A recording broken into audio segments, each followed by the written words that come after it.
Unit 7 wave motion and its application. हमारी unit का नाम है वेव मोशन क्या होता है और उसका कहाँ पे यूज किया जाता है। तो सबसे पहले वेव मोशन पढ़ने से पहले हमें ये पता होना चाहिए हमारी वेव्स क्या होती हैं। तो यहाँ पे हम वेव से स्टार्ट करते हैं। हमने बताया कि जब भी एनर्जी एक लोकेशन से दूसरे लोकेशन में ट्रांसफर होती है उसके कारण जो डिस्टरबेंस पैदा होता है उसी को हम वेव्स कहते हैं।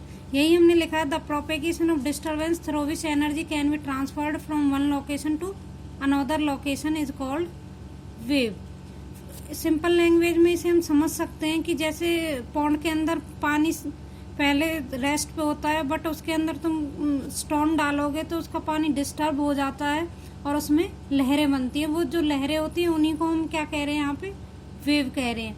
ये तो रियल लाइफ में सभी बच्चों ने देखा होगा। जब भी तुम किसी तालाब वगैरह में कंकर फेंकोगे तो पानी में जो तरंगे बनती हैं वही हमारी क्या कहलाती है, वेव्स कहलाती है। वहाँ पे वाटर के जो मॉलिक्यूल्स होते हैं वो एक मॉलिक्यूल से दूसरे मॉलिक्यूल को एनर्जी ट्रांसफर कर देते हैं और धीरे धीरे कुछ एरिया में फैल जाता है। तो उनका जो मोशन होता है, उनकी जो पोजीशन होती है वो डिस्टर्ब हो जाती है और वहाँ पे वेव बन जाती है।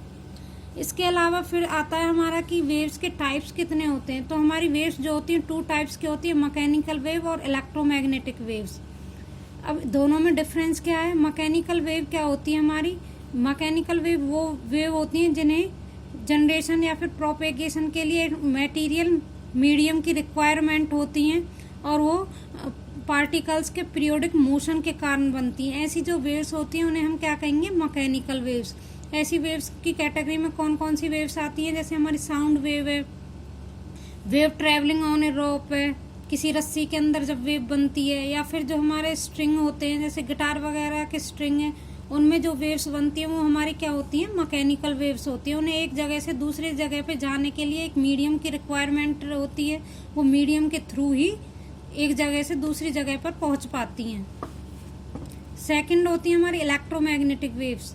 ये वो वेव्स होती हैं जिन्हें जनरेशन और प्रोपेगेशन के लिए, जिन्हें आगे बढ़ने के लिए या क्रिएट करने के लिए किसी मटेरियल मीडियम की रिक्वायरमेंट नहीं होती है। इसके अंदर क्या होता है, हमारा इलेक्ट्रिक और मैग्नेटिक फील्ड होता है जो एक दूसरे के परपेंडिकुलर डायरेक्शन में ऑसिलेट होता है और जिस डायरेक्शन में वेव बढ़ती है वो भी इन दोनों के परपेंडिकुलर डायरेक्शन में होता है। तो ऐसी जो वेव्स होती हैं उन्हें हम क्या कहते हैं, इलेक्ट्रोमैग्नेटिक वेव्स कहते हैं। इसके एग्जांपल क्या हमारी, जैसे लाइट वेव है। लाइट वेव को एक जगह से दूसरी जगह पे पहुंचाने के लिए हमें किसी मीडियम की रिक्वायरमेंट नहीं है। रेडियो वेव्स है, माइक्रोवेव्स है, एक्स रेज है, गामा रेज है। इन रेज को जब भी तुम किसी वन लोकेशन से या दूसरी लोकेशन पे पहुंचाओगे तो वहाँ पे तुम्हें किसी भी मटेरियल मीडियम की रिक्वायरमेंट नहीं होगी। जैसे हमारी एक्स रेज होती हैं, हम ऑपरेशन वगैरह करते हैं तो डायरेक्ट उसी पॉइंट पे लाइट को इंसिडेंट कराते हैं, तो वहाँ से और वहाँ तक किसी मीडियम की रिक्वायरमेंट तो नहीं हुई। तो ऐसी जो वेव्स हैं वो हमारी इलेक्ट्रोमैग्नेटिक वेव्स हैं। अब हमने 2 टाइप्स की वेव्स तो पढ़ ली हैं। इसके बाद आता है हमारा वेव मोशन क्या होता है। तो हमारा वेव मोशन क्या होता है, wave motion is a form of disturbance which travels through a material medium due to the repeated periodic motion of the vibrating particles and their mean position, and the motion is hand over from one particle to another particle। जब कोई भी particle अपनी position पे होता है और वहाँ से बार बार पीरियोडिक मोशन को रिपीट करता है तो उसके कारण जो डिस्टरबेंस बनता है उसी को हम क्या कहते हैं, वेव मोशन। और यहाँ पे क्या करते हैं, एक पार्टिकल वाइब्रेट होगा, वो अपनी वाइब्रेशन को दूसरे पार्टिकल को हैंड ओवर कर देता है। तो इस तरह सारे पार्टिकल वाइब्रेट हो जाते हैं और एक वेव बन जाती है। वेव एक पोजीशन से जब दूसरी पोजीशन तक ट्रांसफर हो जाती है, इसी को हम क्या कहते हैं, वेव मोशन। जैसे हमने टाइप्स ऑफ वेव पढ़ा था ऐसे ही हमारा क्या है, टाइप्स ऑफ वेव मोशन। तो वेव मोशन भी 2 टाइप्स का होता है, एक लॉन्गिट्यूडनल वेव और दूसरा होता है ट्रांसफर वेव। हम क्या कह रहे हैं, जब भी कोई पार्टिकल वाइब्रेट होता है तो उसके कारण वेव जनरेट होती है। तो पार्टिकल के वाइब्रेट होने के और वेव के आगे बढ़ने के भी 2 तरीके हो सकते हैं। तो उसी के बेस पे हमने वेव्स को 2 कैटेगरी में डिवाइड किया है, लॉन्गिट्यूडनल वेव मोशन और ट्रांसवर्स वेव मोशन। तो हम पढ़ेंगे पहले longitudinal wave motion. Longitudinal wave motion क्या होता है, it is a that type of wave motion in which particle of the medium vibrate about their mean position in the direction of propagation of wave। ये क्या कहना चाह रहे हैं यहाँ पे कि जिस डायरेक्शन में वेव आगे बढ़ती है उसी डायरेक्शन में यहाँ पे हमारे पार्टिकल वाइब्रेट होते रहते हैं। ऐसा जो मोशन होता है उसे लॉन्गिट्यूडनल वेव मोशन कहते हैं, कि जिस डायरेक्शन में हमारी वेव आगे बढ़े उसी डायरेक्शन में हमारे यहाँ पे पार्टिकल वाइब्रेट हो रहे हैं। तो इनके एग्जाम्पल क्या हैं? Sound waves travel through air in the form of longitudinal wave. जो साउंड वेव होती है वो हमारी एयर में ट्रेवल करती है, किसकी फॉर्म में? लॉन्गिट्यूडनल वेव की फॉर्म में। तो यहाँ पे हमने डायग्राम से भी दिखाया है वेव के आगे बढ़ने की डायरेक्शन क्या है, एरो से दिखाई हुई है, और पार्टिकल भी उसी डायरेक्शन में वाइब्रेट हो रहे हैं। सेकंड होता है हमारा ट्रांसवर्स वेव मोशन। इसमें क्या होता है? जिस डायरेक्शन में वेव आगे बढ़ती है उसके परपेंडिकुलर डायरेक्शन में हमारे मॉलिक्यूल वाइब्रेट होते हैं। ऐसा जो मोशन होता है उसे हम क्या कहते हैं? Transverse wave motion. इसके एग्जाम्पल क्या है? लाइट वेव्स है। Wave produced on the surface of water when piece of stone is dropped on it. जब हम किसी वाटर के अंदर स्टोन को डालते हैं, पत्थर को डालते हैं, तो वहाँ पे जो वेव जनरेट होती है वो भी किस नेचर की होती है? ट्रांसवर्स नेचर की होती है। और लाइट वेव भी हमारी किस नेचर की होती है? ट्रांसवर्स नेचर की होती है, क्योंकि लाइट वेव में भी हमारा जो इलेक्ट्रिक और मैग्नेटिक फील्ड है वो परपेंडिकुलर डायरेक्शन में होता है in the propagation of the direction of the wave. Propagation of wave का मतलब क्या होता है कि किस डायरेक्शन में हमारी वेव आगे बढ़ रही है। तो यहाँ पे हमने डायग्राम से दिखाया है, ये हमारी वेव के आगे बढ़ने की डायरेक्शन है और उसके परपेंडिकुलर डायरेक्शन में हमारे मॉलिक्यूल क्या हो रहे हैं? वाइब्रेट हो रहे हैं। तो अगर हमारे मॉलिक्यूल परपेंडिकुलर डायरेक्शन में वाइब्रेट होते हैं तो ट्रांसवर्स वेव होती है, अगर पैरेलल में होते हैं तो हमारी कौन सी होती है? Longitudinal wave motion. इसके बाद हम पढ़ते हैं कि जो हमारी वेव बनती है उसकी कुछ टर्म्स होती हैं, वो क्या क्या होती हैं। तो यहाँ पे हमने वेव को दिखाया है डायग्राम से। हमारी वेव ओ पॉइंट से स्टार्ट हुई, डी पे गई, उसके बाद बी पे, तो यहाँ तक एक कंप्लीट वन साइकिल पूरी हो जाती है।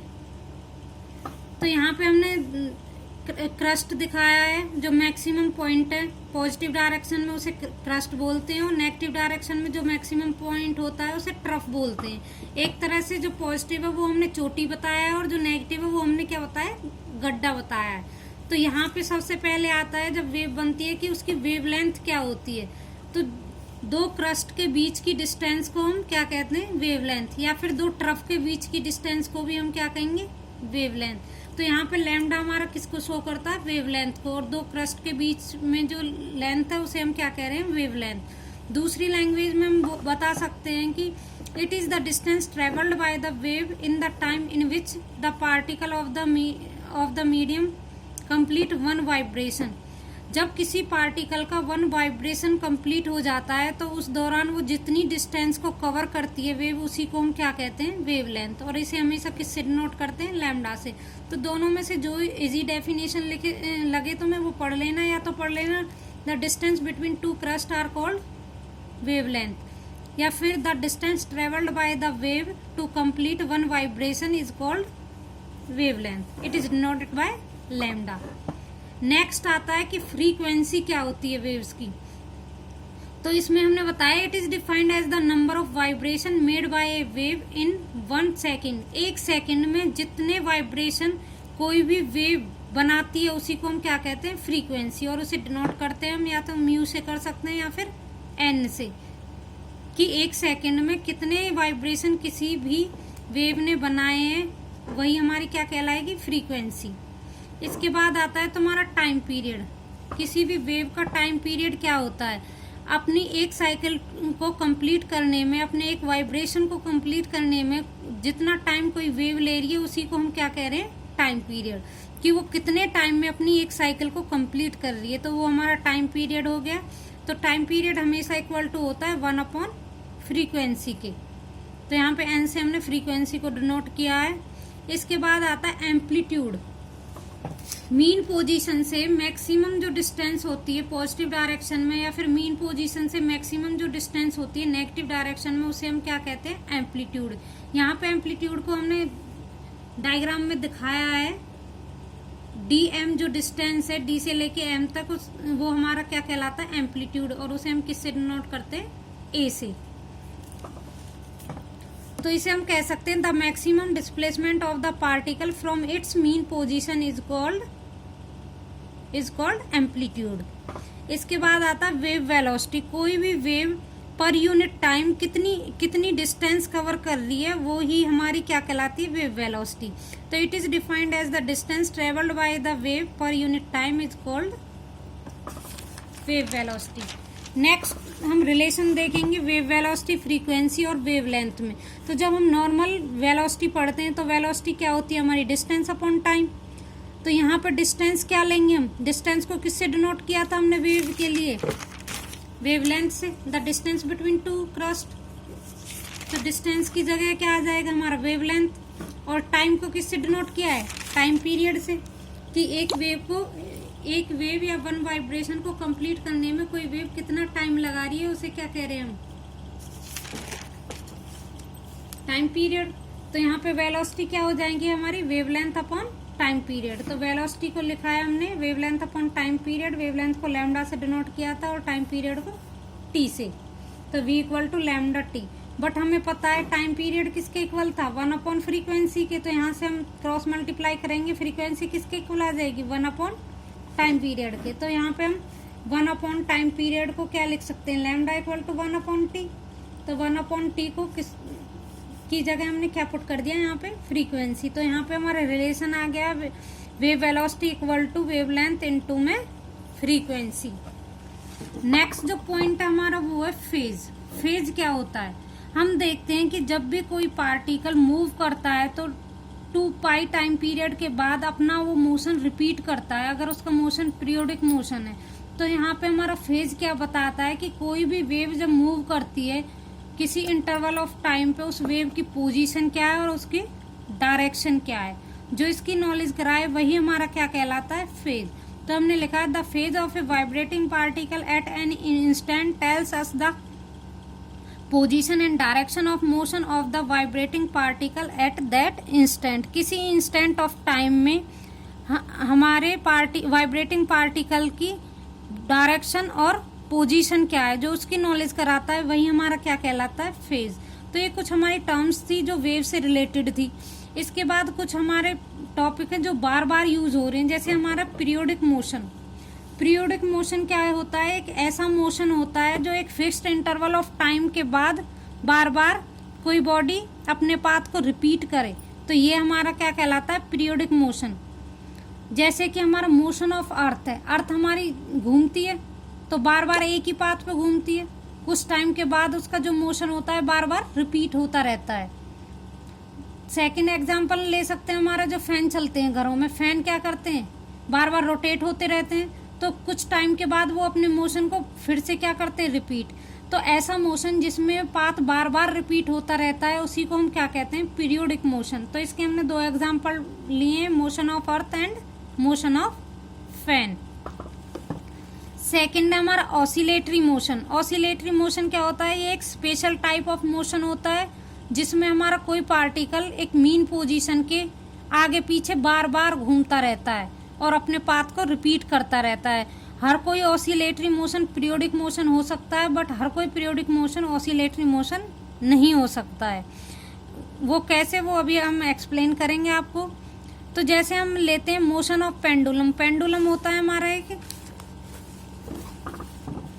इस तरह से, तुमने भी देखा होगा, जब रेस्ट में होता है ये हमारी मीन पोजीशन है।